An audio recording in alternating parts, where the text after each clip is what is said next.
What you observe observes you. Muy buenos días, queridos amigos, bienvenidos al canal Tiempo y Atención, entrando en libertad y saliendo de libertad, el podcast de Vincent Clan. Hoy volvemos al cuarto camino. El día 24, ayer de noviembre, tuvisteis el nuevo audio sobre el cuarto camino titulado La máquina interior de los yoes, y hoy nos vamos a un capítulo nuevo que tiene que ver con lo que eres y lo que crees ser, o con lo que somos y lo que creemos ser. Gurdjieff y el cuarto camino. En este tránsito, que a veces no tiene sentido, muchos de nosotros buscamos conocernos. En esa búsqueda del conocernos, casi siempre, y también es lógico, nos perdemos. Y nos perdemos porque todo lo que llamamos yo, nuestras opiniones, gustos, maneras de reaccionar, nuestro carácter, no es más que una construcción temporal hecha de fragmentos. No somos lo que creemos ser porque nunca nos hemos visto sin la máscara que nos sostiene. Y eso nos afecta más de lo que imaginamos.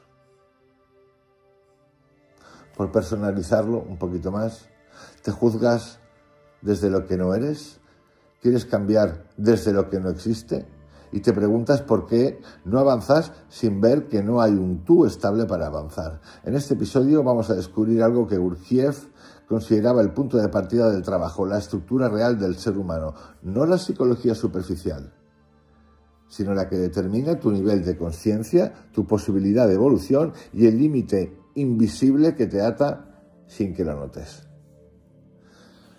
Y eso se llama las 7 categorías del hombre. El ser humano se contempla a sí mismo como un todo, como un sujeto coherente, como alguien que piensa, siente y actúa desde un centro único. Pero cuando uno se observa de verdad, no con introspección psicológica, sino con atención desnuda, descubre una fractura interna que ha estado siempre allí. La vida no surge de un yo, sino de impulsos, estados y fragmentos que se revelan unos a otros como actores en un escenario donde nadie dirige la obra. Gurdjieff no presenta esta fractura como un drama, lo hace como un diagnóstico, no para destruirnos, sino para mostrar dónde comienza el trabajo. Porque hasta que no comprendamos que somos ahora, no podremos intuir lo que podríamos llegar a ser. Y de nuevo, sin fin. Esa es la razón por la que establece 7 niveles, él lo llama hombre, de ser humano.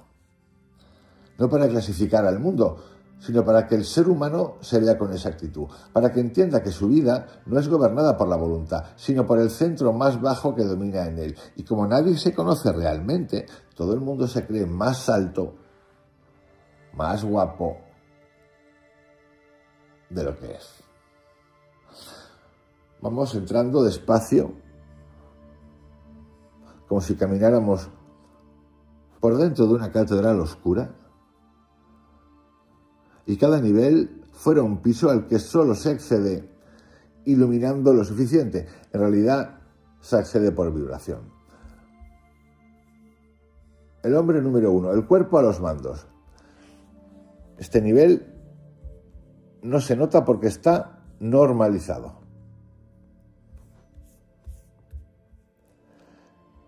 La mayor parte de las personas que ves en la calle, que aman, que sufren, que trabajan, que se enfadan, viven aquí sin saberlo. El hombre número 1 existe en un estado de fricción constante entre deseo y resistencia. No decide, reacciona. No elige, se defiende. No busca la verdad, busca alivio. La vida se vive desde el territorio del cuerpo. El hambre, el miedo, el cansancio, la tensión, la incomodidad, el impulso sexual, la necesidad de controlar el entorno. Todo lo que no encaja con sus hábitos le molesta. Todo lo que amenaza su seguridad lo aterra. Todo lo que lo fuerza a verse, a mirarse, lo agota. Su mente no está vacía, pero no tiene dirección propia. Es simplemente un instrumento al servicio de la comodidad y la supervivencia. Es el tipo de ser humano que confunde su estado con su identidad. Soy así, dice, pero no es así. Está poseído por un estado que no ve.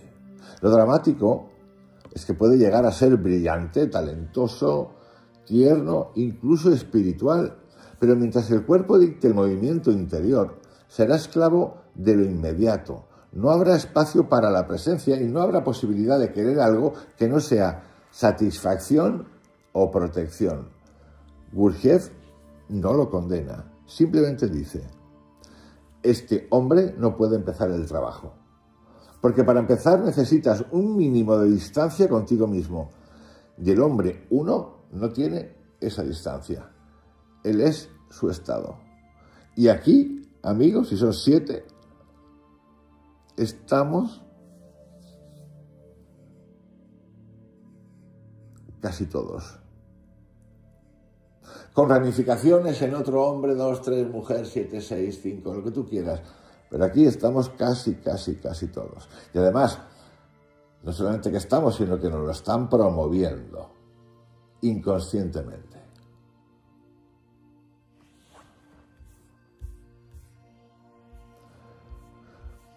El hombre número 2. El corazón sin dirección.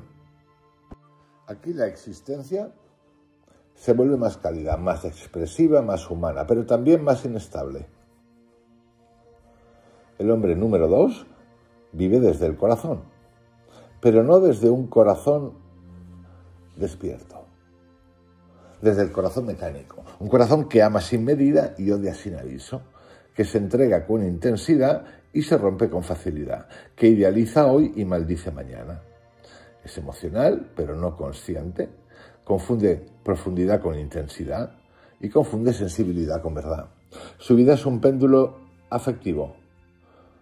Lo que siente lo domina, y lo que lo domina cambia sin motivo. Un comentario lo exalta, un comentario lo hunde, una mirada lo entusiasma, otra lo hiere. En él existe algo valioso, la capacidad de vibrar, pero sin atención, sin conciencia de tu vibración. Esa vibración se vuelve un tormento. Este hombre puede llorar escuchando música, puede sentir compasión sincera, puede amar de verdad, pero no puede sostener un estado. Todo se disuelve, todo se codifica, todo se modifica, todo entra y sale por su puerta interior. Sin conciencia, la emoción es un mar sin timón, y en ese mar, el hombre número 2 vive perdido, aunque cree estar más vivo que nadie. El hombre número 3, la mente que se cree luz. Como veis, son perfiles, yo diría perfiles psicológicos, y podemos estar en muchos de ellos a la vez. De hecho, compartimos muchos de ellos a la vez. El hombre número 3, la mente que se cree luz. Aquí aparece el reino del pensamiento. El hombre número 3 cree comprender la vida porque puede explicarla. Tiene lógica, tiene argumentos, tiene claridad intelectual, puede analizar cualquier situación, puede razonar, puede elaborar sistemas complejos y completos sobre sí mismo. Pero nada de eso lo despierta. Cree que pensar es ver. Cree que entender es ser. Cree que nombrar es transformar, pero su pensamiento funciona sin presencia. Es como una máquina perfecta que gira sin conciencia de sí. Puede leer miles de libros, puede hablar horas y horas sobre filosofía, puede diseccionar su personalidad con precisión, pero su vida no cambia. Su ser no se mueve. Su nivel interior es el mismo. La trampa del hombre número 3 es la más peligrosa. Confunde lucidez mental con conciencia. Confunde análisis con observación, confunde concepto con despertar. Su mundo interior es una biblioteca, pero ninguna de esas palabras puede salvarlo. El hombre número 4, el primer nacimiento. El hombre número 4 no aparece por voluntad, ni por deseo, ni por buena intención. Aparece cuando la persona empieza a comprender de verdad que no es una unidad, que no se conoce, que no se controla y que su vida interior es un movimiento sin dirección propia. Y es interesante porque estos primeros 3 pasos se parecen mucho a lo que en capítulos anteriores acerca de la alquimia denominamos nigredo, la oscuridad necesaria en la disolución del yo viejo. El primer paso es nigredo.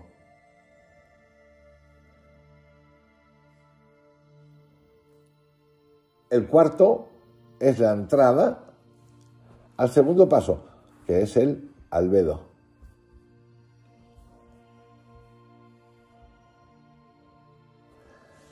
Repito, el hombre número 4, el primer nacimiento. El hombre número 4 no aparece por voluntad, ni por deseo, ni por buena intención. Aparece cuando la persona empieza a comprender de verdad que no es una unidad, que no se conoce, que no se controla y que su vida interior es un movimiento sin dirección propia. No es un nivel más alto, es un nivel más consciente.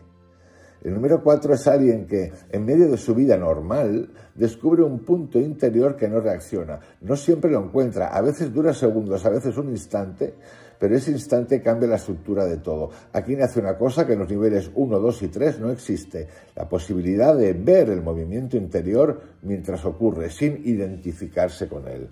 Ya no todo lo que piensa es él, ya no todo lo que siente es él, ya no todo lo que hace es ella.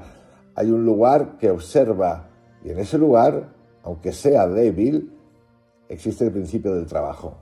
Este nivel no es estable. Cambias, caes, vuelves, te pierdes, regresas. Pero algo empieza a organizarse. No es unidad todavía, pero es una dirección. El hombre, el ser humano 4, empieza a experimentar 3 cosas. El centro magnético que lo atrae hacia la verdad de sí. No sabe explicarlo, pero siente que tiene que continuar. Una doble conciencia que observa el yo que actúa, un pie dentro y un pie fuera. Una sensibilidad nueva, no emocional, no intelectual, sino un sentir del ser. Es el inicio real del camino. Lo sorprendente es que este nivel no depende de talento, ni de inteligencia, ni de cultura, ni de moralidad. Depende únicamente de la capacidad de no identificarnos durante un segundo más de lo habitual. Ese segundo es vida. El hombre número 5, la individualidad real. Aquí ya no hay fragmentación. No todos los estados se confunden con identidad. No todos los deseos se transforman en decisiones. Hay un yo estable, no como personaje, sino como presencia continua. Este hombre no trata de ser consciente, es consciente. Por cierto, cuando estoy diciendo hombre, como estoy hablando y usando textos originales, se refiere en este caso al ser humano, hombre, mujer, todo. Me vais a permitir que beba un traguito de agua. Como veis, sin editar. Aquí aparece la verdadera libertad interior. La libertad de no hacer lo que quieras. Perdón, la libertad de hacer lo que quieras. La libertad de hacer incorpora todo. El sí y el no.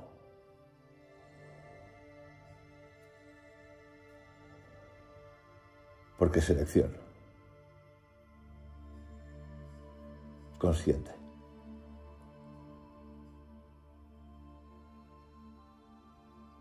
Importante, repito, la libertad, aquí aparece la verdadera libertad interior, que es la libertad no de hacer lo que quieras, sino de no ser arrastrado por cada impulso que aparece en ti, el animalito.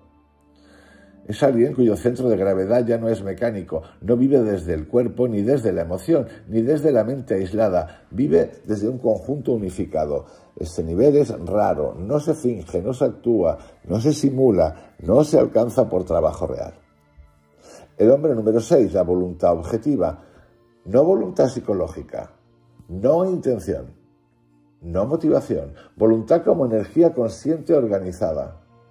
Aquí el ser humano puede dirigir su maquinaria interior, puede elegir un estado y sostenerlo, puede ver su mente moverse sin confundirse con ella, puede actuar desde una claridad que no fluctúa con el tiempo. Pocas personas en la historia real llegan aquí, muy pocas, pero este nivel existe y está descrito con precisión, es continuidad interior. Nada te saca, nada te divide, nada te dispersa. Y aquí llegamos al 7, la totalidad. Este no es un hombre perfecto, ni un iluminado en términos populares, es un ser completo, unificado, presente, libre de contradicción interior, consciente de sí de forma permanente. No hay lucha interna, no hay sueño psicológico, no hay automatismo, la esencia está plenamente desarrollada. Gurdjieff lo presenta como la meta real del trabajo, no es simbólico, es literal. Esto, ya sabéis porque no podía dejarlo pasar, el manual de los 7. En realidad, esto lo hemos de leer como un ejercicio que hemos de soltar. Porque si no, llegaríamos de nuevo al jaimitismo de siempre. Hay 7 niveles, yo estoy entre el 1, el 2, el 3 y el 4, a veces toqué del 5, ahí voy, ya estoy llegando. Los cojones, así de claro os lo digo. Nada espiritual lo que estoy diciendo, los cojones, nada espiritual. Pero es así. Sí, así es. Es no salir. Si no sabemos leer, igual que estos audios que estoy haciendo de la alquimia estos días atrás, es lo mismo. Nos podemos confundir. Y de hecho nos confundimos mucho. Son maneras de relatarnos las experiencias que tenemos. Y vosotros las habéis tenido, y yo las he tenido, y yo cuento algunas. ¿De qué se trata? Es una especie de guía como ayuda, que vamos encontrando todos para ir entendiendo lo que nos pasa. Esa sensación cuando he sentido algo por primera vez, ese detonante que no he detonado por primera vez, esa sensación de conocer algo por primera vez que no veo, esa sensación de presencia, esa sensación brutal de aquí y ahora. Así. Porque si os tiráis el manual, mal. Gurdjieff tenía un círculo muy potente y pequeño. Gurdjieff era intenso.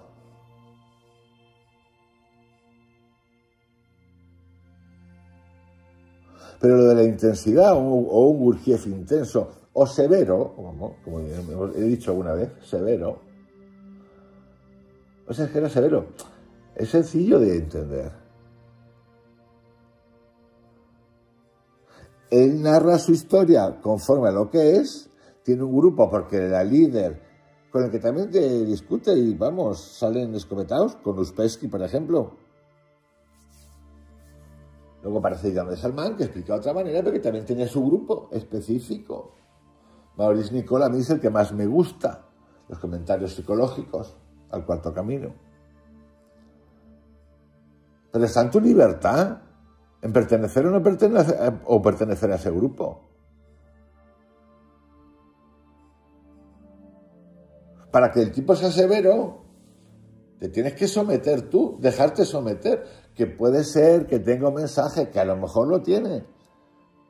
Pero ¿dónde está tu libertad? Esa es la pregunta. La primera pregunta que tienes que hacerte, y la que desmonta el chiringuito, es la de entrar en libertad y salir en libertad. Y tiene esto un grado de responsabilidad infinitamente más alto que el de la obediencia. Lo que pasa es que lo entendemos siempre marcaditos como las vacas y los burros. Pero es que tú, si no haces eso, pero ¿quién cojones eres tú para decirle al otro lo que tiene que hacer? Tendrás que descubrirlo tú. Que puede haber guía, pero es una guía natural. Es que era severo, bueno, ¿y para qué sigues con él? Es que era exclusivo, ¿y para qué sigues con él? Quédate con lo que te resuene y deja en paz, suéltalo. ¿O es que acaso lo quieres cambiar? Déjalo con sus rollos. Pero también es cierto que muchos de estos fenómenos de la naturaleza espiritual y material tienen esas ínfulas de someter, de severidad. Es que Yogananda era severo en la intimidad de cosas, cuando explicaba las cosas. Pues bueno, yo he oído tantas cosas de Yogananda, desde severo, desde leerme la autobiografía de un yogi, desde regalar el kriya como los que leen el periódico deportivo. Y entonces a la gente cuando oye eso dice, no, es que era severo, te decía las cosas, tú dirás cosas como tengas que decirlas o te dé la gana de decirlas, y luego cada uno que haga con ella lo que quiera. Y se quedan solamente con, es que él era severo. Se quedan con eso. Bon, equivocado. Seguramente hablaría con un momento de intensidad o de severidad. O diría, mira chico, que ya no más. Pero en ese ya no más, tú, es que te diga, Vicente, ya no más, tronco, ya no más, tío, me tienes hasta los huitos, que yo dudo que él dijera me tienes hasta los huitos, pero bueno, una manera de hablar. Pero si te deja en libertad, actúa tú. Eres severo, que no importa esa severidad. Eres tú, ¿quieres seguir? ¿O te gusta que te reen? Popis, pam, pam, pam, pam, pam.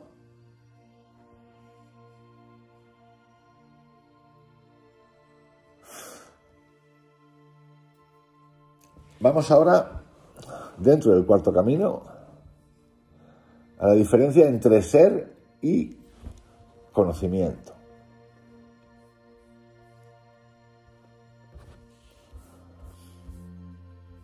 En la vida ordinaria creemos que saber es suficiente.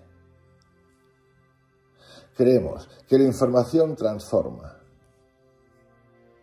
que comprender un concepto equivale a transformarlo por dentro, que acumular ideas, teorías, lecturas o experiencias mentales nos acerca de algún modo a un nivel de conciencia superior. Os cuento una anécdota buenísima el otro día en la clase de Pilates. 6 personas. Yo el segundo más joven. De repente surge un tema que tenía que ver con la pancha, mi pancha, tu pancha, cómo perder peso, no perdemos peso, la comida. Alguien que dice, no, sin un médico no haz, no, porque tal. Entonces empieza y sale ya mi nuero, como se diga, nunca me equivoco, vamos, el marido de su hija es una eminencia, ya aparece la eminencia, y la primera eminencia, iluminó la habitación de Pilates y dije, vale, que vamos a pasarlo bien esa tarde antes de empezar la clase, me encanta que empieces así la clase, que es una eminencia, si vosotros supierais, así sin venir a cuenta, estamos hablando de perder peso, de la Ozempic, de lo que tú quieras, de todo, medio cachondeo, medio broma. Yo siempre cachondeo, me gusta el cachondeo, no me tomo nada en serio. Escucho algo y si me va, y si no, no. Pero me gusta reírme de la cosa. Sí. Y aparece la primera eminencia para explicar sin un médico, no. Otra persona que parece ser que tiene otra eminencia en la familia, que también es médico, saltó. Sí, pues yo ni te cuento. Yo, así, lo que estoy contando, pues yo ni te cuento de mi hijo, que es, la verdad, una cosa... Está investigando, lo tienen reconocido, y entonces pasamos de la diferencia entre ser y conocimiento. Una pregunta genérica que nació de una broma acerca de cómo perder grasa en la panchona, aquí delante, el tamboret, se desvió en cuestión de milisegundos, incluido se desvió la broma, a una pelea de gallos de 2 gallináceas que necesitaban recrear un momento de gloria de una que tiene un hijo y otra que tiene un nuero, o como coño se diga, que son 2 eminencias brutales en medicina y que sin ellos no podemos perder peso nadie en el planeta.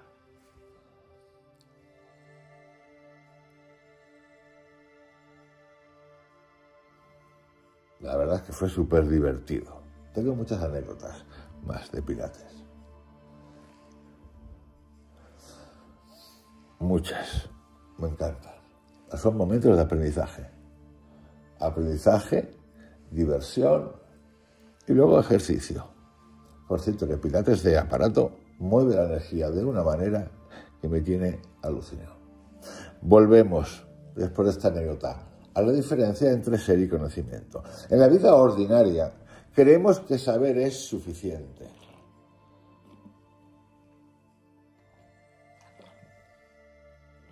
Creemos que la información transforma, que comprender un concepto equivale a transformarlo por dentro, que acumular ideas, teorías. Yo no llevo 40 años meditando. Lecturas o experiencias mentales nos acerca de algún modo a un nivel de conciencia superior. Y es que nos lo creemos, todos. Todos. En cuanto no has leído un libro que otros han leído, escúchame, pues claro que yo recomiendo libros, a mí me recomendáis libros, está genial, pues rápidamente hago, o hacéis, sí, no, yo qué sé, a lo mejor volví después, lo que sea, pero el circuito externo, ya, lo de los 40 años meditando, es que yo lo he escuchado varias veces. Pero en la versión de Gurdjieff, esto no solo es falso, sino que es el núcleo del autoengaño. El hombre puede conocer muchísimo y no ser nada. Puede hablar sobre psicología, filosofía, espiritualidad, misticismo y seguir viviendo exactamente igual. Lo explicaba Krishnamurti de manera súper sencilla. Puedes ir a meditar, vas a meditar todos los días y sales y eres el mismo mezquino. Utilizaba la palabra mezquino. Y seguir viviendo exactamente igual. Las mismas reacciones, las mismas identificaciones, las mismas caídas, el mismo sueño. En el trabajo se dice así: el conocimiento sin ser es peligroso. En el trabajo, me refiero del cuarto camino, no en el trabajo que tenemos. El ser sin conocimiento es ciego. Solo su equilibrio crea transformación. La mayoría de la humanidad vivimos en un desequilibrio radical. Mucho pensamiento, poco ser. Bueno, y nada de pensamiento. Y poco ser. Pensamiento como ejercicio mecánico, pero no se haya un pensamiento. Y este equilibrio crea dos ilusiones. La ilusión del progreso intelectual. Creemos que avanzamos porque entendemos más cosas. Pero la comprensión intelectual no modifica la estructura interior, no toca la raíz del yo, no reorganiza la atención, no crea presencia. El conocimiento puede expandirse infinitamente mientras el ser permanece en el nivel 1, 2, 3, de los 7 que he mencionado anteriormente.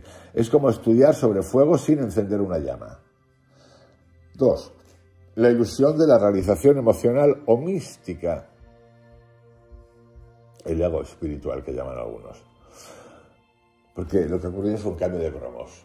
Los mismos mecanismos mentales de lo material, intelectual, político, económico, social, filosófico, de pensamiento, del mundo que llamamos material, serán llevados al mundo que llaman espiritual, que está todo el rato con nosotros porque es vibración, frecuencia y energía. Pero bueno, había que separarlo para que ya que no lo vemos, que nos digan cómo entrar, cómo salir, cómo chocar, handshake, cómo chocar la mano con el que me encuentro ahí, que en un viajecito. Hay quienes tienen experiencias intensas, estados de expansión, intuiciones, emociones profundas, sensaciones espirituales. Confunden esas vivencias con desarrollo interior, pero el ser no cambia por picos momentáneos. Lo he explicado, puede haber y hay chamanes y grandes meditadores y meditadoras y profesores de lo que os dé la gana, que tienen vidas desordenadas. Y puede ser un curador y un soberano cabrón. Y eso pasaba en el chamanismo, porque yo estoy un poco ya hasta los huevos, literalmente, de escuchar a textos antiguos, 50, 40 años, de autores que me fascinan, Mircea Eliade, entre ellos y algunos más, el chamanismo, la importancia, sí, pero cabrones, os saltáis el poder, de repente estáis cayendo en la misma trampa que han caído tantos otros. Olvidaros de que ese chamán ejercía poder, un poder potente, y que si bien la ciencia de la medicina europea, lo que tú quieras, occidental, cuando llega ahí, cambia cosas, modifica cosas, trastorna cosas, el chamán se ve cuestionado ante algunas cosas que son reales que la ciencia ya sabía. Y entonces choca con su poder. Porque no podemos decir que la medicina sea el maligno, porque no lo es. El uso de la farmacología puede ser el maligno, porque nos han hecho dependientes. Eso sí, pero la ciencia de la quirúrgica y todas esas cosas, no es el maligno. Pero tampoco podemos caer en la misma estupidez de decir que el chamán era la hostia de la hostia, el dios que buscaba los cojones. Sí que buscaba igual que lo puede buscar la ciencia, pero vivía en un entorno, en una comunidad donde había poder y ejercía poder. Porque nosotros todo el tiempo somos de esos que nos encanta el blanco o el negro y podemos pasar de el chamanismo era la pam pam pam pam pam pam, ahora es lo curaba todo, era la hostia, que tenía sus cosas buenísimas y nosotros hemos perdido esa relación con la naturaleza sin ninguna duda, pero que ejercía poder como le daba la gana. Y lo mismo en la ciencia de hoy y en la medicina de hoy. Pero necesitamos siempre tener el blanco, el negro, buscar en el exterior, porque nos gusta mucho diferenciar. Repito, 2, la ilusión de la realización emocional o mística. Hay quienes tienen experiencias intensas, estados de expansión, intuiciones, emociones profundas, sensaciones espirituales. Confunden esas vivencias con desarrollo interior, pero el ser no cambia por picos momentáneos. Es como ver un rayo en el cielo y creer que ya controlas la electricidad. Nos pasa mucho.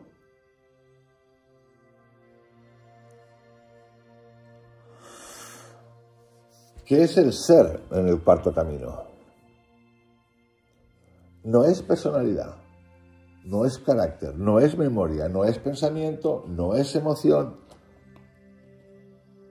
no es gustos, no es historia personal.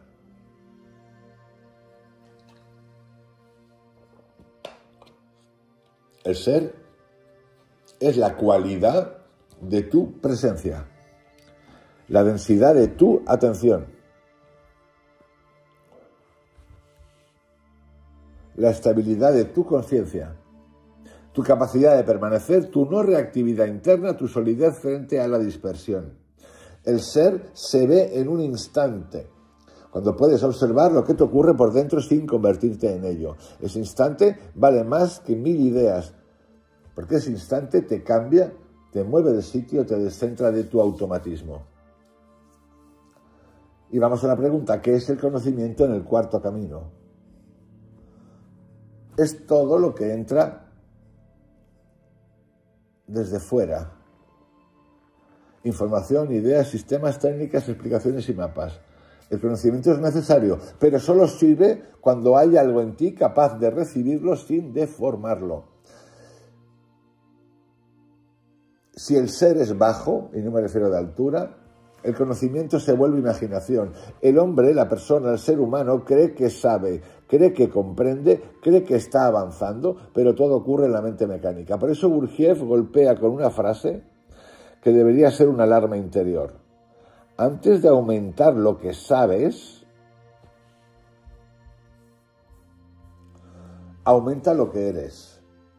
Es radical, pero precisa. Repito, antes de aumentar lo que sabes, aumenta lo que quieres. En el trabajo del cuarto camino, el conocimiento entra desde arriba, el ser sube desde abajo. Y en ambos deben encontrarse en un punto donde puedan transformarse mutuamente. Es decir, es un proceso de acercamiento. Si el conocimiento crece y el ser no, se produce arrogancia espiritual, autoengaño, fantasías de progreso. Vamos, alucinaciones totales. Lo que Gurdjieff llamaba inflación imaginaria. Si el ser crece sin conocimiento, no hay dirección, no hay método, aunque el método hay que trascenderlo literalmente. Esto que lo explica, el único que lo explica desde este lugar increíble es Krishnamurti. Los demás todos le ponemos un método, nos cuesta, sinceramente. No hay claridad, no hay integración, es el fanatismo emocional o la superstición. Solo cuando ambos se elevan juntos aparece comprensión real. No un concepto, sino una manera distinta de estar en la vida. Ese es el equilibrio que abre el camino del hombre número 4. Vamos ahora a la esencia y a la personalidad.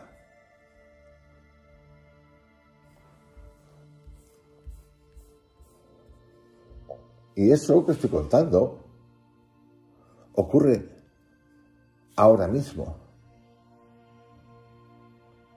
Tú que estás escuchando y a la vez estás haciendo otra cosa. Yo que estoy grabando y estoy leyendo y estoy narrando y tengo mi cabeza en eso y me entra algún pensamiento que otro, ahora mismo, por ejemplo. Ahora mismo está pasándome. Y ser consciente de él. ¿Qué hago? ¿Lucho? ¿No lucho? Algo que me llega desde ayer. Que ya lo he visto, que ya lo vi. Que me he dado cuenta de que no me he dejado dormir esta noche, aunque yo diga, he dormido poco, 4 horas. Me he levantado bien.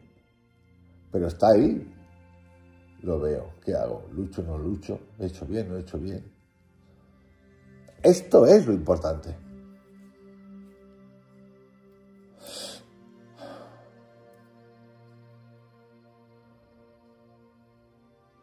Dentro del lenguaje del cuarto camino hay una distinción que, cuando se comprende de verdad, cambia completamente la percepción de uno mismo.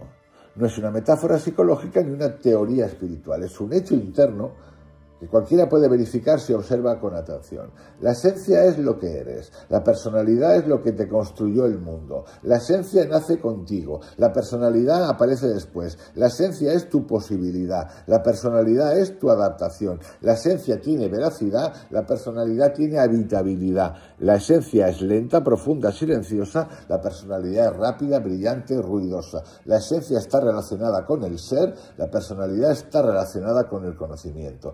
Gurdjieff lo dice así, sin suavidad. El hombre real es su esencia. Todo lo demás es añadido desde fuera. Y Ouspensky subraya que la personalidad del hombre moderno es tan grande y tan inflada que la esencia queda casi sepultada. La personalidad crece como una costra que se endurece, mientras la esencia permanece infantil. Esa es la tragedia silenciosa de la humanidad. El niño verdaderamente humano no crece, crece la máscara. La esencia, lo innato, lo auténtico. La esencia es tu sabor interior. Tu modo de ser antes de ser condicionado. Tu sensibilidad original. Tu capacidad de percepción. Tu forma natural de relacionarte con el mundo. Es inocente, pero no tonta. Es simple, pero no simple. Simpleta.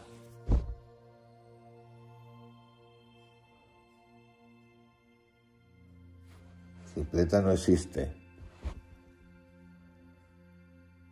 He utilizado una onomatopeya, porque siempre es tan simple. Bueno, hay momentos en los que lo simple es tan simple que es mágico. O simple es estúpido. Bueno, pues no es estúpido. Es silenciosa, pero profundamente viva. La esencia no opina, percibe, no juzga, siente, no inventa, ve. No actúa para causar impresión, actúa porque algo es verdaderamente suyo. Y por cierto, diréis, hostia, no juzga, ve, pero ¿sabéis para quién? Para ti, para mí, para nosotros.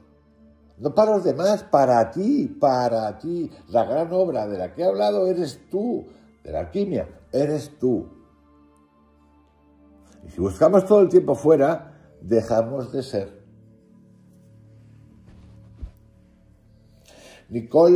Maurice Nicole lo expresa con una claridad hermosísima. La esencia es lo que podría desarrollarse si no estuviera enterrada bajo las construcciones de la personalidad.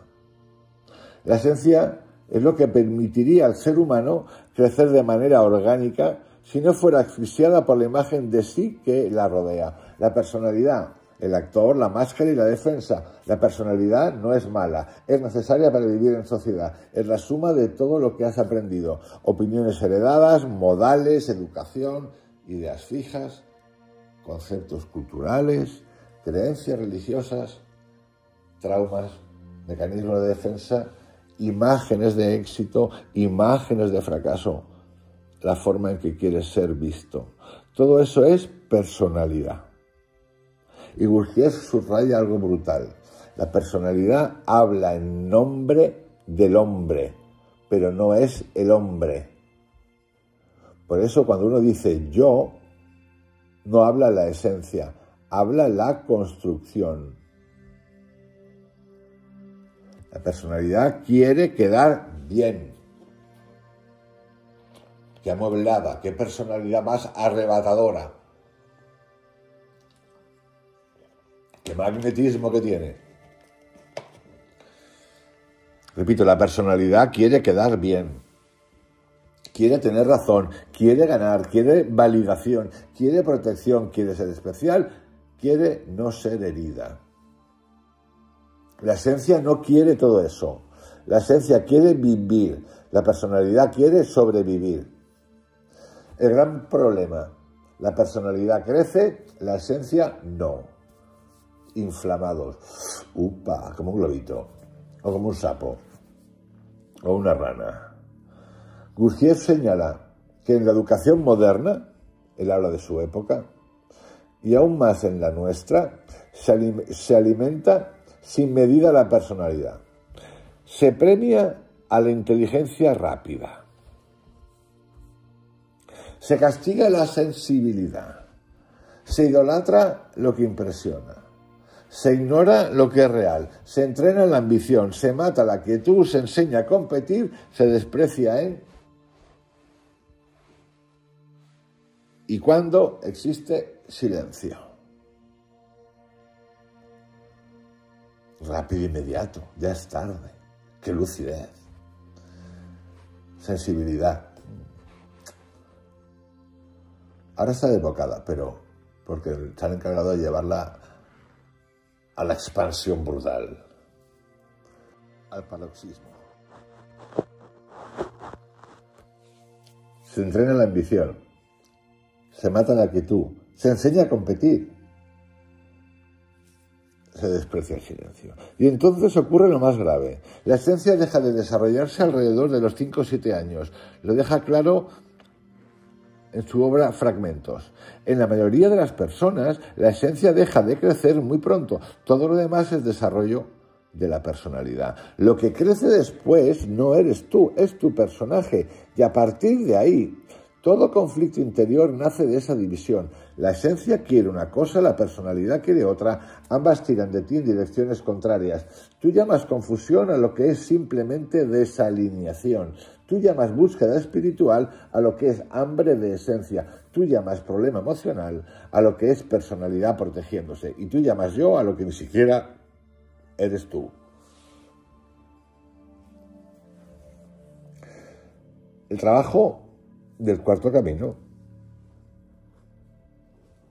no destruye la personalidad, pero voy a utilizar la palabra fantástica que le encanta a mucha gente, te pone en tu sitio. Ya te pondrán en tu sitio. Bueno, pues he utilizado esa palabra.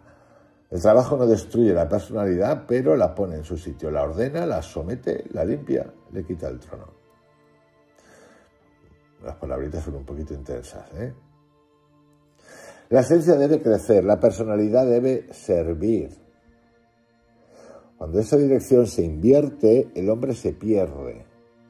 Cuando se restablece, el hombre nace. Gurdjieff lo resumió con una frase que debería grabarse en fuego. Desarrolla tu esencia y usa tu personalidad para ello. Ese es el orden correcto. Ese es el equilibrio que permite que la persona, el hombre, la mujer, el ser humano número 4 exista. Vámonos a un centro magnético, a un imán interior que nos puede sacar y nos saca de la vida mecánica. En la enseñanza del cuarto camino llega un momento en que la pregunta deja de ser ¿qué me pasa? Y se convierte en ¿por qué estoy buscando? Ahí entra lo que se llama el centro magnético. Los textos dicen que en la vida estamos rodeados de dos corrientes de influencias. Unas que nacen de la propia vida, negocios, política, deporte, familia, entretenimiento, lucha por el dinero, estatus, competencia, gratificación inmediata, todo esto, emociones. Y otras que provienen de la vida mecánica, que no provienen, perdón, de la vida mecánica, sino de cosas externas, gentes, escuelas. Vamos a llamar a las primeras influencias A las segundas influencias B. Y lo voy a explicar. La mayoría vive entera y completamente de las personas sumergidas en las influencias A, es decir, reaccionando a noticias, preocupaciones, objetivos externos, comparaciones, dramas personales. Este tipo de intereses mantienen el hervor de la olla. Como explica Maurice Nicoll, hacen girar la humanidad como en una feria infinita en el famoso vestíbulo de los espejos, donde todo parece movimiento y sin embargo no se va a ninguna parte. Cito comentarios psicológicos sobre el cuarto camino. Pero para algunos, dentro de ese mismo hervidero, empiezan a aparecer otras preguntas, lecturas, ideas, intuiciones, encuentros, frases que no se olvidan, que no sirven para ganar dinero ni para triunfar, pero dejan una huella profunda. Son las influencias B. Pueden ser fragmentos de evangelios leídos de otra forma, mitos, símbolos, filosofía profunda, experiencias psicodélicas, meditativas, naturales, enseñanzas esotéricas, lo que sea. Incluso frases sueltas escuchadas en una conversación que no se integran en la vida mecánica, sino que la cuestionan. Influencias A y B. Una lo cotidiano, otra los extras. Ouspensky lo define con una precisión quirúrgica. Cuando estas influencias de segunda clase se repiten y empiezan a atraerse unas a otras en una persona, sus resultados se fusionan y forman lo que se llama un centro magnético, es decir, un grupo de intereses que cuando llegan a ser lo suficientemente fuertes sirven como factor orientador y controlador. Cita textual. Sigue Ouspensky. El centro magnético no es un centro como el intelectual o el motor. No pertenece a la esencia, está en la personalidad, pero es una zona de personalidad orientada hacia lo alto. Maurice Nicoll lo llama el poder de distinguir dos clases de influencias totalmente distintas y diferentes y añade que cuando es fuerte puede conducirnos de la vida al trabajo. El trabajo es el cuarto camino. Sigo con citas. Psicológicamente podríamos decirlo así. El centro magnético es un conjunto de yoes que no se conforman. El resto de los yoes quiere comodidad, reconocimiento, seguridad, rutina. El centro magnético es el grupo de yoes que se preguntan: ¿de verdad esto es todo? ¿Qué sentido tiene lo que hago? ¿Dónde está lo real? Estos yoes son atraídos, repito, por libros, ideas, modos de vivir que no tienen lógica dentro del éxito social convencional y sin embargo forman un hilo y una continuidad. Con el tiempo, ese hilo se hace más fuerte que los demás. La persona puede seguir en la vida, pero ya no pertenece del todo a la vida. Empieza a mirar desde fuera su propósito y, cómo no, su propio teatro de las vanidades. Los textos insisten en un punto que es oro para todos nosotros. El centro magnético no es acumulación de información, no es leer mucho ni saber muchos términos. Ouspensky dice que es más bien una especie de buen gusto espiritual que permite discernir qué idea tiene peso y cuál es pura charla, qué enseñanza tiene sustancia y cuál es solo fachada, qué maestro está conectado con algo real y cuál solo representa un papel. Sigo con Ouspensky, hablando del cuarto camino. Por eso, alguien muy culto puede no tener ninguna posibilidad real de evolución si carece de centro magnético, mientras otra persona con poca educación formal, pero con una búsqueda auténtica y sostenida, innata diría yo, puede reconocer una enseñanza verdadera apenas la roza. Maurice Nicoll lo subraya de otra manera al decir que el trabajo solo se recibe por las partes emocionales de los centros. Si no hay afecto real hacia esas ideas, si no se las valora, se quedan atrapadas en la parte mecánica y no hacen nada. Y sigo, el centro magnético, cuando madura, cumple una función decisiva, lleva a una escuela. Cuidado con esto de la escuela, ¿ok? Porque es interior. Y al final aquí hay un poquito de peligro siempre con la escuela. Lo repiten tanto Ouspensky como Nicoll. El centro magnético no puede reemplazar a una escuela. Lo dice así, ¿eh? El centro magnético no puede reemplazar a una escuela, no puede hacer nada por sí mismo. Su papel es hacer que la persona sienta la necesidad de una enseñanza, busque, pregunte, no se conforme, y si por azar encuentra una escuela real o un hombre que transmite otra clase de influencia, la llamada influencia fe, sea capaz de reconocerla. Aquí yo no estoy nada de acuerdo con esto, absolutamente nada de acuerdo con esto, porque esto es guiar hacia mi escuela, así de claro. Y esto no va así. Voy a decir lo contrario que dice él, no va así. Pero es importante, dentro de esos textos que estoy contando, que sepáis qué es lo que cuentan, porque hay cosas que me resultan fascinantes, pero otras como esta, en absoluto.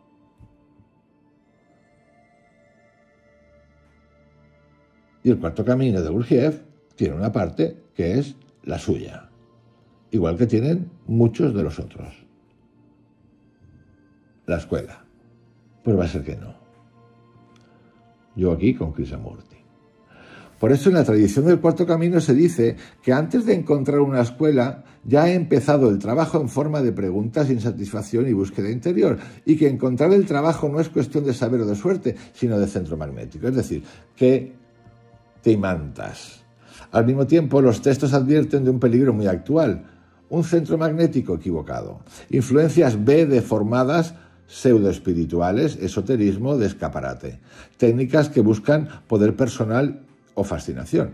Existen, pero lo que no se dan cuenta aquí es que ellos, al reconocer a esos que existen y delimitar el campito a lo mío es perfecto, yo te digo, yo te guío, Ouspensky, Maurice Nicoll, Salman, Gurdjieff, y esto es lo que tienes que hacer porque yo sé que estoy en lo correcto, estamos actuando de la misma manera. Uno con un poquito más de conciencia, en lugar de los atribulados y botarates del día a día, de estos que venden de todo, pero en el fondo acaba de morir tu libertad, entrando en libertad y saliendo en libertad.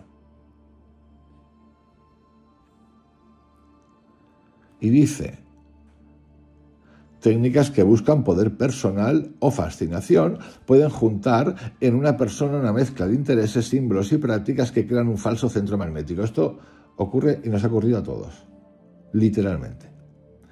Parece apuntar hacia el despertar, pero en realidad la mantiene girando alrededor del ego. Sí, el ego de Gurdjieff, perdonadme que lo diga así, no pasa nada, si hablo de Jesucristo así puedo hablar con él, es lo que pienso, que se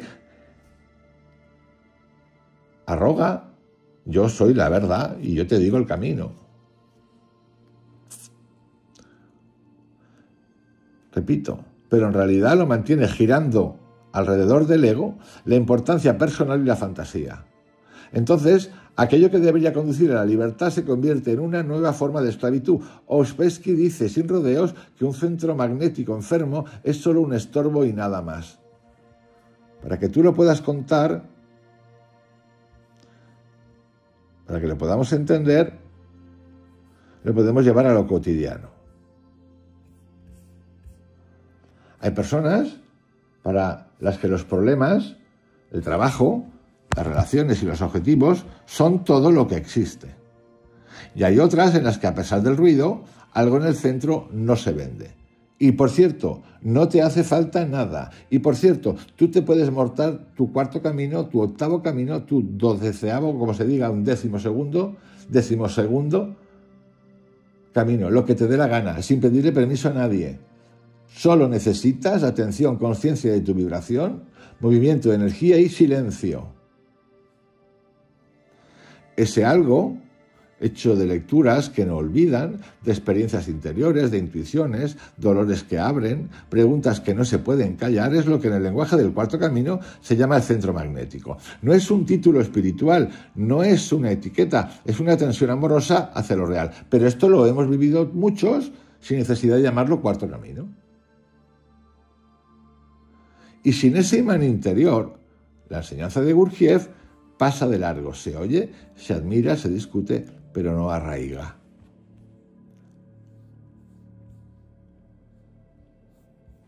Si solo vives para las influencias A, logros, preocupación, ruido de la vida, el trabajo no te puede tocar. Si algo en ti valora más la verdad que la comodidad, empiezan a reunirse las influencias B, nace el centro magnético. Ese centro magnético es el imán interior que tarde o temprano te lleva a una enseñanza real. Pero es real para ti, no para la escuela, no para el grupo, no para Gurdjieff, no para Osho, no para 9, no para nadie.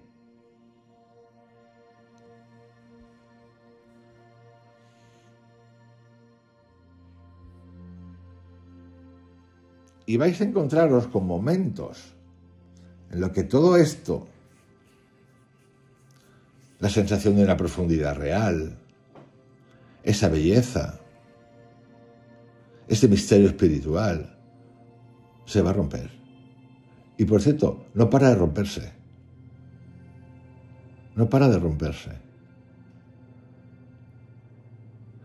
Y aparece de nuevo algo completamente distinto. Una afirmación tan simple, tan directa, tan brutal, que si entra de verdad te cambia la vida desde abajo, de nuevo. Gurdjieff decía, el hombre vive en prisión y no se refiere a las condiciones externas, trabajo, familia, dinero, país, rutina. Se refiere a algo infinitamente más cercano. La prisión interior. La prisión de nuestros estados, la prisión de nuestros automatismos, la prisión de nuestras reacciones, la prisión de nuestro propio yo cambiante. Es una cárcel personal con paredes invisibles, donde el carcelero y el prisionero son la misma persona. El hombre cree que es libre porque puede elegir qué comer, qué decir, dónde vivir, con quién acostarse o qué pensar. Pero para Gurdjieff eso no es libertad, eso es simplemente la forma exacta en que la prisión se disfraza de elección. Ouspensky lo desarrolla de la siguiente manera. Todo lo que el hombre cree que hace simplemente le sucede. Y añade, no existe acción voluntaria mientras no exista unidad del yo. En otras palabras, hasta que no haya un yo real, todo en el hombre es reacción. ¿Y cómo se puede reconocer esa prisión? La prisión interior se reconoce por una sensación muy concreta, que puede aparecer en un momento de lucidez, en una discusión, en una caída emocional, en un fracaso, en un instante de silencio. No tiene que ser dramático, solo verdadero. Se reconoce cuando ves que no puedes pensar lo que quieres, no puedes sentir lo que quisieras sentir, no puedes dejar de hacer lo que haces, no puedes sostener una decisión, no puedes mantener presencia más de unos segundos, no puedes evitar repetir lo que te destruye, no puedes cambiar un hábito, ni aunque entiendas su origen, no puedes dirigir tu atención voluntariamente y no puedes evitar reaccionar cuando te toca en el punto interno. En ese momento algo se vuelve claro. La vida interior ocurre sola, sin ti o sin el tú que creías ser. Maurice Nicoll lo formula de la siguiente forma. El estado ordinario del hombre es estar gobernado por aquello que lo impresiona, es decir, la influencia externa tiene más poder que tu voluntad interna. Ahí está la prisión. Si tuviese que explicaroslo en la forma de diagrama, tendríamos arriba la prisión interior con influencias A, reacciones, hábitos, estímulos, emociones, rutina, miedo, deseo, pensamiento automático, atención dispersa de los yoes que se reemplazan cada segundo, ausencia de ser, falta de una unidad interior, voluntad cero. Y esto no tomarlo como un castigo moral, eso es reír, porque es solo una descripción. ¿Y por qué nos cuesta tanto reconocer esto? Porque la personalidad hace todo lo posible para evitar esta visión, está acostumbrada, el sistema está ahí. La personalidad quiere sentirse libre, quiere sentirse especial, profunda, espiritual, signifique lo que signifique eso, en movimiento. Ver que tu vida ocurre sin ti es intolerable para la personalidad. Por eso Gurdjieff dice, el hombre prefiere imaginar que es libre antes que ver su esclavitud. La ficción de libertad es más soportable que su ausencia. Escapar no es huir de la vida, escapar es huir de la identificación.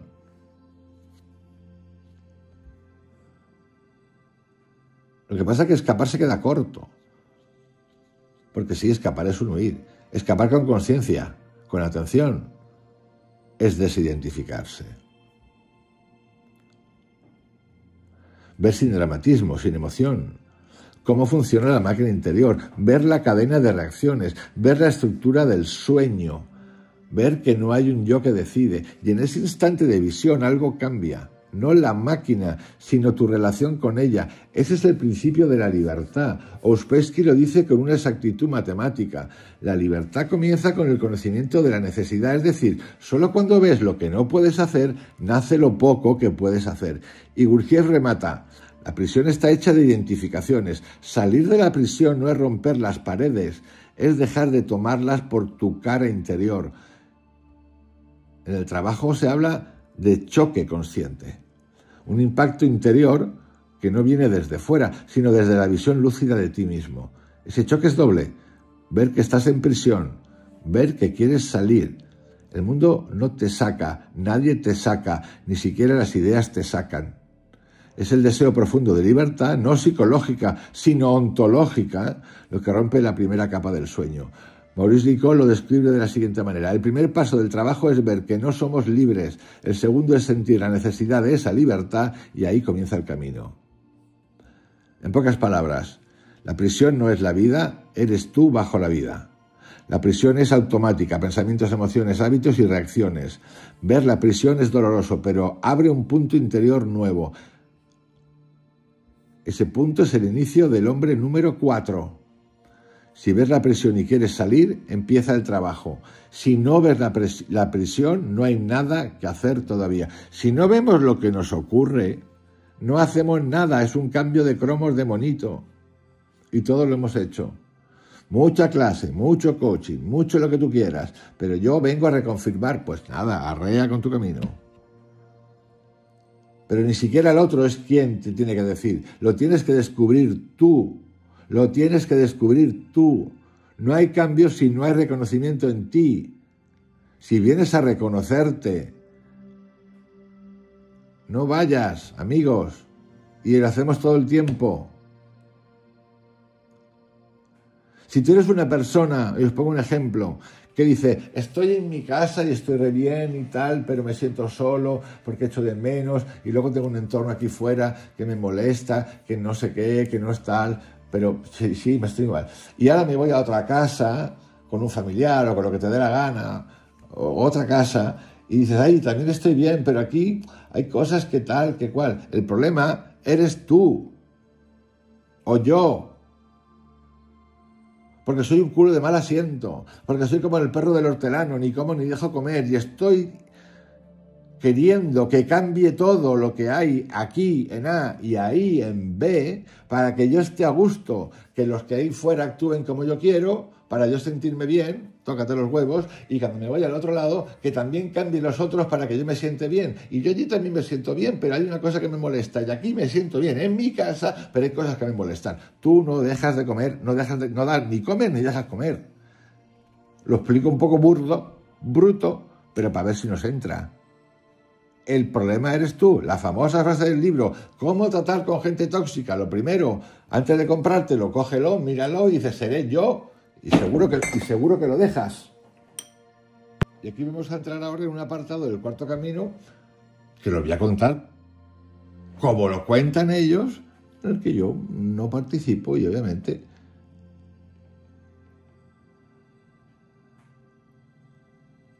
tengo otras impresiones que a mí me sirven. Porque yo parto de que entras en libertad y sales en libertad. Pero he de contarlas, porque el cuarto camino habla también de esto. Ya he dicho antes que lo de la escuelita se la pueden guardar. El cuarto camino es un trabajo, como dirían ellos, serio. Va a aparecer la palabra sacrificio. Les encanta. Es una especie de minimalismo austero, muy de la estepa, pero hay más cosas. Condiciones especiales necesarias para evolucionar.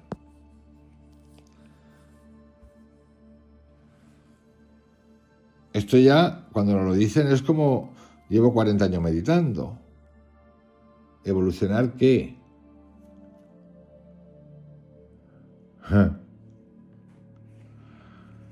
Fijaros qué distinto es esto de lo que estoy contando acerca de la alquimia del alma, del ser. La alquimia era un trabajo personal, ¿vale? Que muchos utilizaban e invertían para ver si encontraban lo material. Pero el alquimista es personal, es su transformación. Y la descubre él. Y sí, mira y comparte, pero hay silencio. ¿El secreto cuál era? El silencio. Vamos a ver estas condiciones de las que habla Gurdjieff y el cuarto camino. Yo ya sé que hay gente que me ha escrito anteriormente que...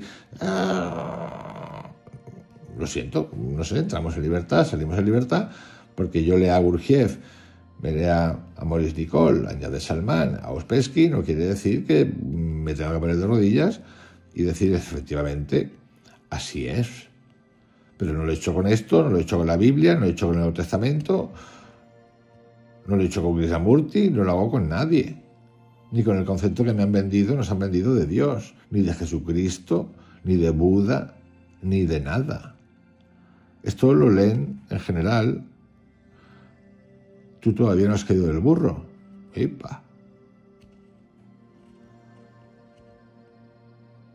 Porque necesitan recrear las mismas situaciones de poder materiales. Porque tú y yo no necesitamos en ningún momento ningún intermediario para hablar con quien te dé la gana, incluido tú.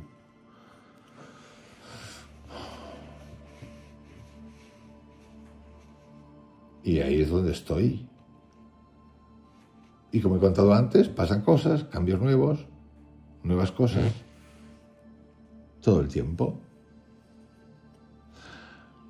Cuarto camino, condiciones especiales. Si el hombre vive en prisión, como acabamos de ver, surge la pregunta inevitable. ¿Qué permite salir? ¿Qué condiciones reales hacen posible el desarrollo del ser? Porque en el cuarto camino, evolucionar no es un acto espontáneo, pero es que en Krishnamurti sí que lo es. O lo puede ser. Esto es como lo del positivismo y en la ciencia, o abrir. Vale, yo desconozco eso, pero no lo niego. Lo mismo. Porque en el cuarto camino, repito, evolucionar no es un acto espontáneo, ni consecuencia del tiempo, ni resultado del sufrimiento, ni un privilegio espiritual concedido a unos pocos. Es un proceso técnico, preciso, estructural, y Gurdjieff lo formula sin ninguna ambigüedad. Pero fijaros lo que acabo de decir. Dice que no hay tiempo, dice que no hay sufrimiento, dice que no es un privilegio espiritual, pero resulta que también dice que no es un acto espontáneo. Muchas veces hay un doble lenguaje. No sé si es producto de la traducción, aunque yo lo he leído en inglés también. Pero hay contradicciones. Vamos a verlas. Porque él dice que el hombre no puede cambiar en nada en sí mismo sin condiciones especiales. Vale. ¿Y quién pone las condiciones especiales? ¿Quién las define, las condiciones especiales? ¿Vosotros habéis oído a Buda hablar de condiciones especiales? ¿O a Jesucristo? ¿Condiciones especiales de qué? Descubrimiento personal. ¿No? Esto es lo mismo que el teólogo. Estos libros sí, estos no. Condiciones especiales. Para meditar esto, así, esta postura, condiciones especiales. En la historia de la meditación, que he hecho ya varios capítulos, no había sistema especial. Es más, no había ni sistema. El yoga y la meditación arcaica, antigua, no habla de los colores de los chakras. No hay colores de los chakras. Que están de puta madre, están de puta madre. Me encantan los colores de los chakras. Esto. No lo estoy negando, pero es algo nuevo. Los sistemas yógicos de ahora, Elastic Girl, Elastic Boy, la tienda del yogi, nacen del siglo XVII y XVIII en la India, con unos personajes que les encantaba, que eran como los circenses de la España de los años 40, que iban por la calle haciendo así, levantando pesas. Lo mismo, solo que con otra versión. Lo mismo.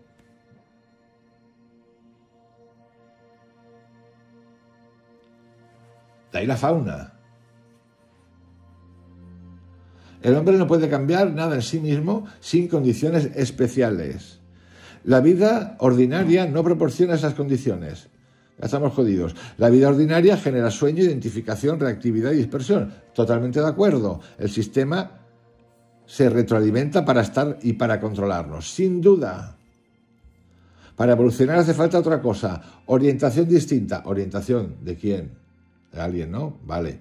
Un ambiente distinto. Vale, pues vamos a ver cómo lo fabricamos. Y un choque distinto al que ofrece la vida mecánica. Mientras que otras personas, otros iluminados, que hablan en libertad y salen en libertad, hablan que no te importa el ambiente, que afecta, que puede afectar muchísimo, muchísimo. Tú tienes tu capacidad de saber qué hacer y ponerlo en movimiento. Aquí nadie te impide moverte. Es lo que contaba Anthony de Melo. Hostia, es la gente con la que estoy trabajando, unos cabrones, no sé qué, no saludan, no tal nada. Tú tienes apego a la paz. ¿Cómo? Sí, apego a la paz. Tú quieres que cambie todo eso, lo que he explicado antes, para que tú estés bien. Mírate a ti. Y nadie te impide que no te vayas. Lo que he explicado muchas veces, que me explicó mi coach, si te vas de aquí a allá y no resuelves este tema, te van a aparecer los mismos enanos del circo, que son tus enanos del circo, que tú los has fabricado con distintas caras en distintas situaciones. Lo mismo. ¿Hace falta aquí un mediador? No. Vamos a ir a por las condiciones. Primera condición, darse cuenta de que uno no puede. Yo esta la reconozco absolutamente. 2 o 3 veces lo he hecho. Y de verdad. El trabajo comienza exactamente en este punto. Cuando ves con totalidad y sin autoengaño que por ti mismo no puedes transformarte. Este ver no es pesimismo ni baja autoestima, es precisión. Gurdjieff lo formula de la siguiente manera. El hombre que no puede hacer, todo le sucede.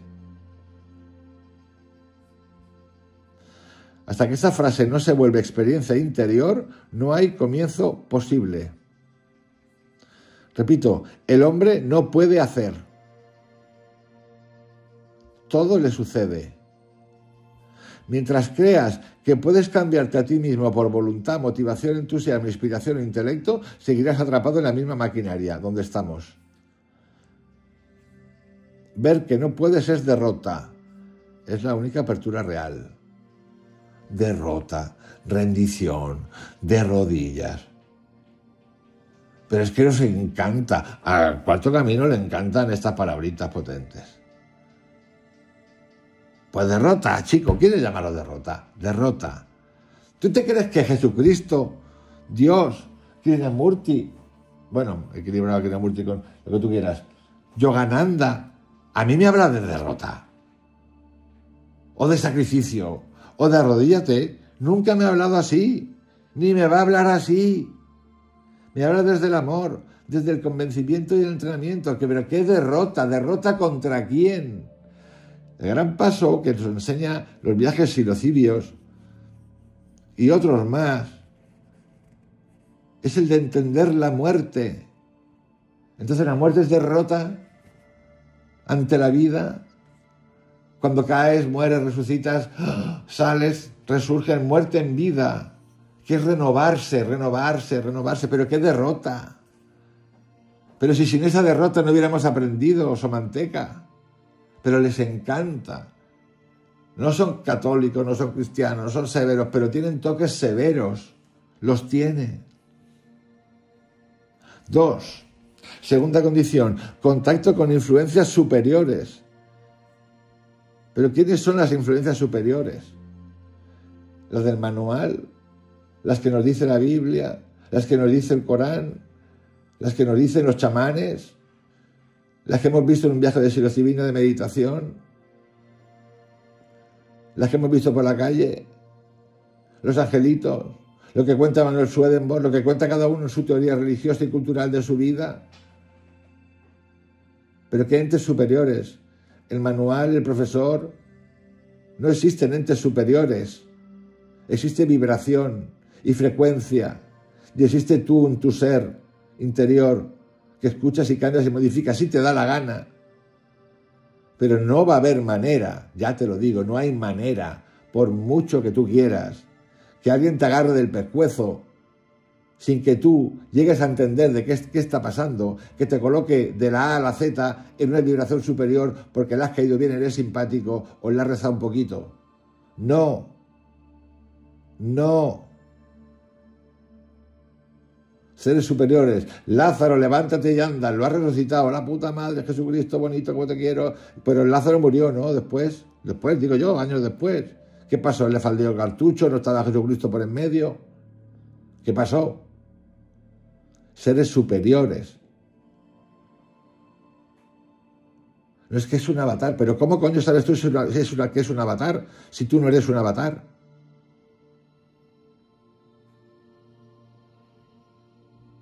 ¿Cómo vas a entender tú una energía superior si supuestamente estás en una energía inferior? No la puedes reconocer, tío. Eso es mitificación, eso es creencia, eso es fe, eso es que te ángela al coco. Podéis observar eso, sentir eso, pero nada más. Sigo con esta explicación. Como veréis, esta parte es un poco conflictiva, pero bueno, es de preguntas. Porque yo creo en esa parte de la alquimia, que el trabajo es interior. Y he tenido y tendré personas, libros, situaciones en mi vida que actuarán como, llamemos, maestros, por supuesto. Y bienvenido y agradecido. Y me he rendido, literalmente, la palabra es, me he rendido, no puedo solo, pero no lo he sentido como me he rendido. ¿De qué mierda me he rendido? Simplemente me di cuenta de que estaba roto por todas partes y que no, y que todo era me estaba autoengañando, y dije, necesito ayuda, y entré en confianza con alguien que me abrió unas puertas y que supo guiarme de puta madre, cuestionándome, pero yo estaba dispuesto a dejarme cuestionar, a cuestionarme. Ese es el rendir, no es otra cosa. Pero es que les encanta. Y esa otra persona, que es mi coach, porque sigo considerando mi coach, nunca se interpuso en un nivel vibracional, excelso, galáctico, misionario. No.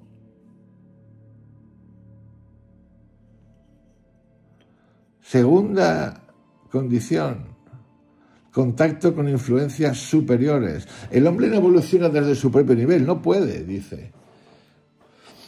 Una máquina no se repara a sí misma. Sí, el hombre se repara a sí mismo, para empezar. Por eso, los textos insisten tanto en las influencias B y C. Fragmentos de enseñanzas, por supuesto. Ideas que vienen de escuelas reales, por supuesto. Personas que han trabajado antes, por supuesto. Textos que contienen otra vibración. Ouspensky lo resume así. Nada en el nivel ordinario del hombre puede producir desarrollo. Todo desarrollo proviene del contacto con una influencia de orden superior. Les encanta lo de lo superior. La vida sola no despierta. No, porque despiertas tú, si quieres. Despierta el roce con lo que viene de fuera de la vida mecánica. Pero si, por mucho fuera que tú haya, si tú no estás, si tú no tienes la semillita que llaman, no te enteras.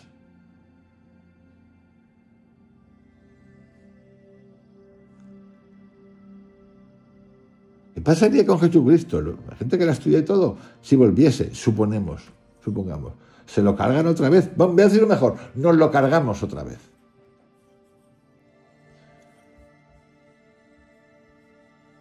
Tercera condición, método correcto. Ya estamos aquí con las normitas. La psicología moderna tiene miles de técnicas para funcionar mejor dentro del sueño, pero el trabajo no busca eso, busca despertar. Gurdjieff dice, para cambiar el hombre necesita un método y debe saber aplicarlo. ¿Lo tiene Krishnamurti? No. El método del cuarto camino incluye autoobservación no valorativa. Bien. Recuerdo de sí. División de la atención. Contemplación del... División de la atención es medio complicado porque Krishnamurti no habla de la división de la atención, habla de la atención diferenciándola de la concentración. Contemplación del movimiento interior. No identificación. Comprensión de los centros. Choque consciente. Sacrificio de la autoimportancia. Otra vez la palabra sacrificio. Rendirte. Sacrificio.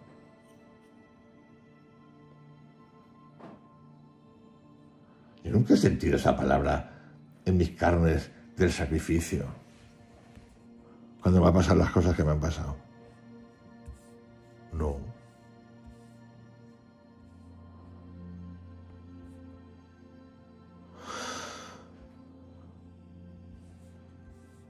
He sentido unas sensaciones internas y en el cuerpo de desapego, como que algo se suelta, y un vacío existencial interior, pero que ni es sacrificio, ni es dolor. Eso sí, y que ha durado 2 semanas, sí. Pero de sacrificio no. Dice, sin método toda aspiración se vuelve imaginación, pero el método es transitorio. Siempre hay un método de alguna manera, excepto para Krishnamurti, claro. Que el método es ser y estar y ser todo el tiempo. Por lo tanto, no hay método. Pero sí, he utilizado cosas y utilizo cosas, pero han de ser trascendidas. ¿Y cuándo se rompen esas cosas, esos métodos? Cuando estamos presentes. Por eso la gran magia de todo esto está en lo cotidiano. No está fuera. Trabajo con otras personas. Aquí Gurdjieff es inflexible. No existe trabajo individual aislado. El ego puede meditar solo, estudiar solo, leer solo, esforzarse solo, pero eso no rompe la prisión. Vamos, que te acaba de colocar al curita, al mediador, al gurú, al intermediario. Por supuesto que es solo. Por supuesto que es solo. Y aparece y pueden aparecer y puedes estar en un curso, lo que tú quieras, que todos hemos hecho, por supuesto. El trabajo es solo. Y Yogananda daba Kriya Yoga, ya lo he repetido varias veces, como si nada. Pero ahora Kriya Yoga, necesitas 3 años de Kriya Yoga, más pagar y todas estas cosas. El trabajo es solo. Lo diga Gurdjieff o el Sun Sun Corda. El trabajo es solo. Que tú solo no has podido, yo hablo por mí. Claro. ¿Que he pedido ayuda? Por supuesto. Pero el trabajo es solo. ¿Cómo? Solo. ¿Que ha aparecido gente? Por supuesto. Pero el trabajo es solo. Por mucho que la otra persona me quiera decir lo que tengo que hacer, si yo no lo entiendo, si yo no lo trasciendo, si yo no miro en mi interior, que me pueden ayudar a mirar porque me da cagazo por 1000 cosas, no hubiese pasado. Pero el trabajo es solo. Y yo, y tú, haces el trabajo con quien sea y luego revisas. ¿Qué ha pasado? Igual que el viaje de psilocibina, me meto el pepinazo, 4 gramos, 3 gramos, y luego me voy solo. Cuando he salido de vuelta, ¿qué me pasa? ¿Qué hago? ¿Qué ha cambiado? ¿Dónde estoy? Solo. ¿Que nos pueden ayudar? Por supuesto. Darte algún tip. Tip, vale, para ver. Pero un poquito de ayuda. Trabajo solo. Quinta, un shock consciente. Gurdjieff presentaba la ley de octavas, que lo veremos en otro episodio, porque es interesante y un poquito complejita. Para mí me ha parecido complejita de entender.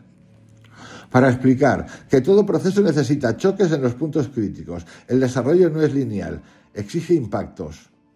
En la vida ordinaria los choques son automáticos, accidentes, pérdidas, conflictos. Esos choques no transforman el ser, te empujan dentro del sueño. El trabajo requiere un choque de otra naturaleza. el choque consciente viene de una visión de uno mismo. Yo, bajo mi experiencia, esos choques de los que él dice que no transforman, transforman. En mi caso, sí. Y en una entrevista lo comentaba con unos amigos. Lo ideal es llegar a la transformación sin necesidad de pasar por ahí, pero pasa que no suele pasar por ahí. Vamos, yo le llamaba pegarse una hostia, del tipo que sea. ¿La deseo? No. ¿Se la deseo a alguien? No. ¿Es una condición sine qua non? No.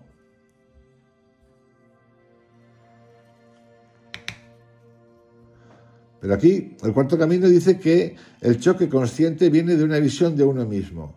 Es ver lo que haces mientras lo haces. Pero ya para llegar a esa visión de uno mismo, te tienes que haber pasado por situaciones. No llegas porque sí. Es empezar a reconocer. Hostias, insatisfacción. Lo de los alquimistas. Nigredo, albedo, rubedo.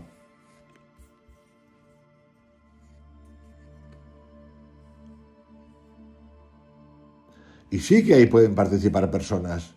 Llámalos como quieras, libros, maestros, profesores, profesoras, guías, lo que tú quieras. Ayuda, perfecto, sí, sin duda. También puede pasar solo. Byron Katie lo explica en su libro, El trabajo, que se llama también El trabajo. Empieza a hacerme preguntas sobre mis preguntas. Por lo tanto, también vale. Esta es buenísima. Sacrificio. Nada serio en el trabajo ocurre sin sacrificio. Pero el sacrificio en el cuarto camino no es externo, ni teatral, ni dramático. Es sacrificio de lo que te impide ver. De nuevo, estoy de acuerdo, pero ese uso tan terrorífico del sacrificio, fijaros cómo lo explica. Sacrificio de quitarte de la autoimportancia, pero si no pasa nada. Qué manera ¿sabes? De pecar. Pecar era tropezar, colegas. Pecar era tropezar. Pero claro, pecar ya es otra cosa. Sacrificio de tu vanidad espiritual, que no es sacrificio. De tu resistencia a la obediencia interior. Obediencia. Sacrificio. A la imagen de ti mismo.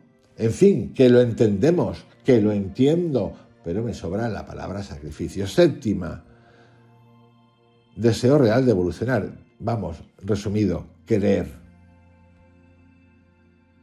Y luego, solo unos pocos pueden evolucionar porque solo unos pocos lo desean realmente. Pero eso importa, no importa. Te tiene que importar, nos tiene que importar quién evolucione, un carajo. Pero ellos se otorgan, solo unos pocos, hostia, estoy aquí, solo unos pocos entrarán, me cago en la puta, pero ¿qué más te da? No eres una eminencia, no eres un fenómeno, no estás, lo tienes claro, ¿qué más te da? Si no es tu historia.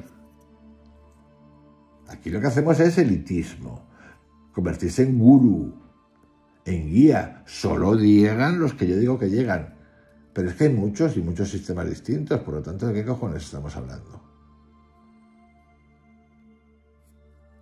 Pero lo que sí que es cierto es que la mayoría queremos estar mejor, pero no ser. Eso es cierto. Queremos alivio, no transformación.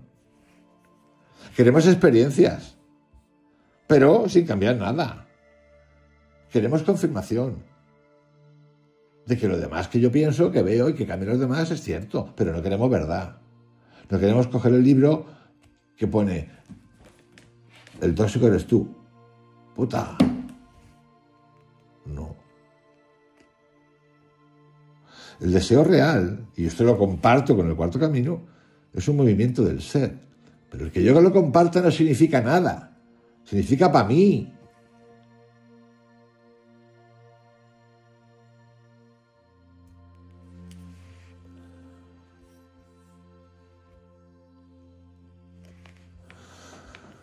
Luego todo hay un tema en el que en los libros salen, en los libros de los comentarios psicológicos, en los Pesky, en el cuarto camino, que hace referencia a por qué solo unos pocos pueden hacerlo, que yo literalmente me lo voy a saltar, porque no me interesa.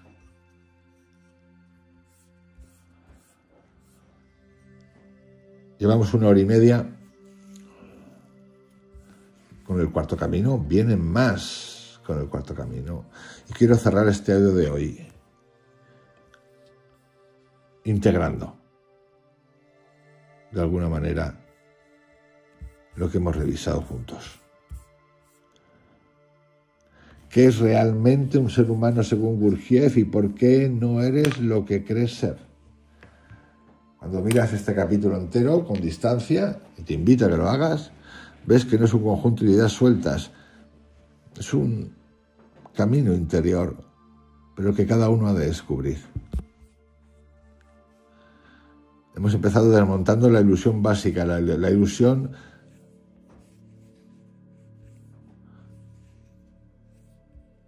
de lo externo.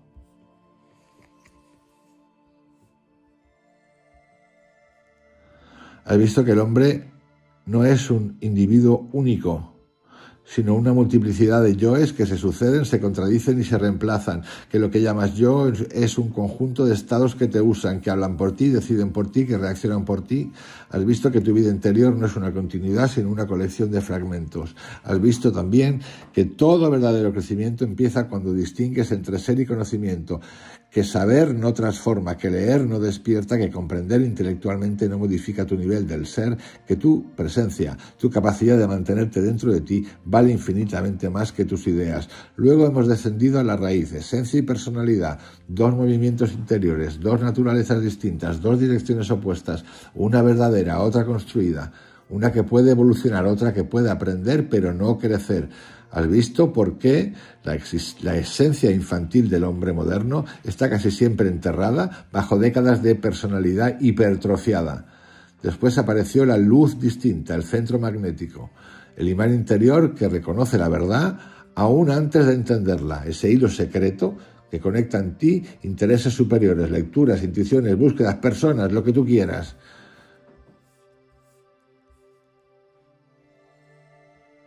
Y finalmente hemos hecho un repaso mínimo de las condiciones especiales para supuestamente evolucionar, para llevar lo emocional a lo ontológico, para entender palabras como obediencia, sacrificio, derrota. En fin, queridos amigos, os dejo con este audio de hoy. Que tengáis un excelente día. Mañana más. Cuidaros mucho. Chao.